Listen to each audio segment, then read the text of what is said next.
সুভাষচন্দ্র বসু নামটা শুনলেই কেমন একটা শ্রদ্ধা, বিতর্ক আর দেশপ্রেমের এক অদ্ভুত মিশ্রণ আমাদের মনে আসে, তাই না? ভারতের স্বাধীনতা সংগ্রামের ইতিহাসে তিনি এমন একজন চরিত্র যাকে নিয়ে আজও আমাদের কৌতূহলের শেষ নেই। চলুন আজ তার সেই রহস্যময় জীবন আর সংগ্রামের গভীরে যাওয়া যাক। আর তার গল্পটা শুরুই করা যাক, বলা যায় সবচেয়ে চমকে দেওয়ার মতো অধ্যায়টা দিয়ে।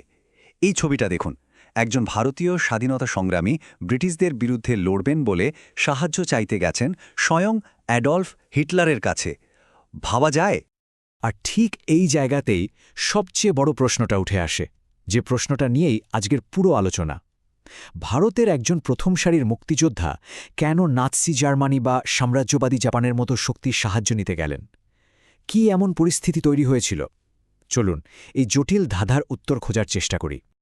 তারই আগুন ঝরানো দেশপ্রেমের উৎসটা কোথায়, সেটা বুঝতে হলে আমাদের একটু পিছিয়ে যেতে হবে। তার আদর্শটা কিভাবে একটু একটু করে গড়ে উঠেছিল, সেই গল্পটা জানতে হবে। মনে ভাবুন একবার, এক সচ্ছল পরিবারের অত্যন্ত মেধাবী একজন ছাত্র। ব্রিটিশ আমলের সবচেয়ে কঠিন পরীক্ষা আইসিএসে তিনি চতুর্থ স্থান অধিকার করেন। চাইলে একটা বিলাসবহুল ক্ষমতার জীবন কাটাতে পারতেন, কিন্তু তিনি সেই সবকিছু ছেড়ে দিয়ে দেশের মুক্তির জন্য ভারতে ফিরে এলেন।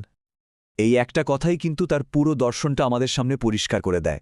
তার কাছে দেশপ্রেম মানে ছিল ত্যাগ আর কষ্ট স্বীকার করা। তিনি বিশ্বাস করতেন বড় কিছু অর্জন করতে হলে বড় ত্যাগ স্বীকার করতেই হবে।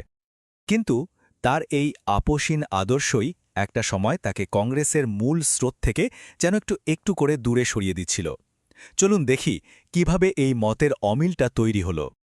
এখানে গান্ধীজি আর সুভাষচন্দ্রের পথের পার্থক্যটা একদম স্পষ্ট হয়ে যায়।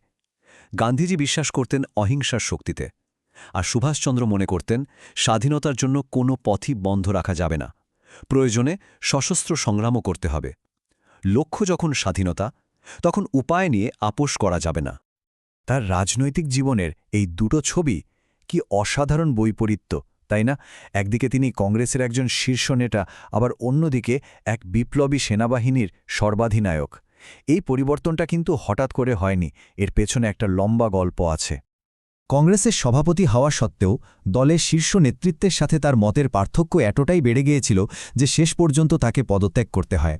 আর এরপরই তিনি তৈরি করেন নিজের দল, অল ইন্ডিয়া ফরওয়ার্ড ব্লক। এখান থেকেই তার পথটা যেন পুরোপুরি আলাদা হয়ে গেল।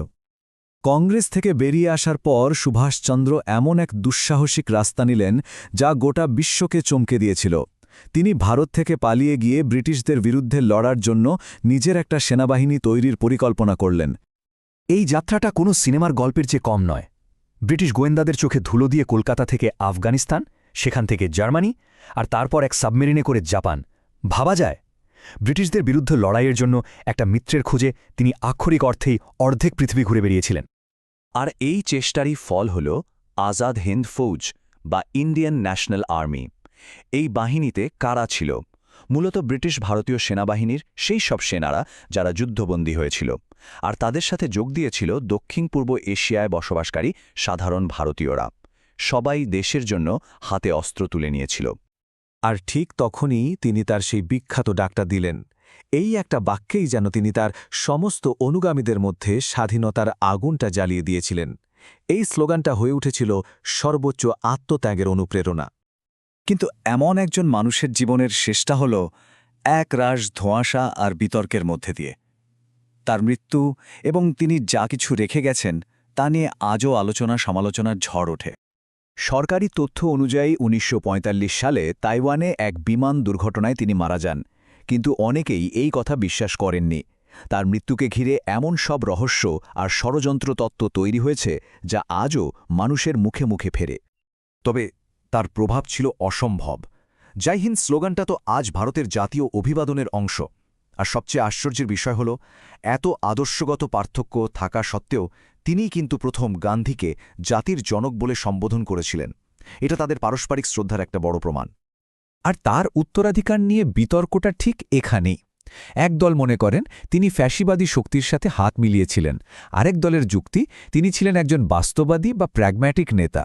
তার নীতি ছিল শত্রুর শত্রু আমার বন্ধু। যদিও তিনি নাৎসিদের বর্ণবাদের ঘোর বিরোধী ছিলেন, কিন্তু একটা দেশ গড়তে তাদের কর্তৃত্ববাদী কিছু পদ্ধতির প্রশংসা করতেন তিনি। তাহলে শেষ পর্যন্ত কি বলা যায়? একজন বাস্তববাদী দেশপ্রেমিক যিনি স্বাধীনতার জন্য যে কোনো পথ নিতে রাজি ছিলেন, নাকি এমন একজন নেতা যার আদর্শ নিয়ে প্রশ্ন তোলার জায়গা আছে? নেতাজি সুভাষচন্দ্র বসুর জীবনটা ঠিক এমনই এক রহস্য, যার উত্তর খোঁজা আজও শেষ হয়নি, আর এই বিতর্কটা সম্ভবত চলতেই থাকবে।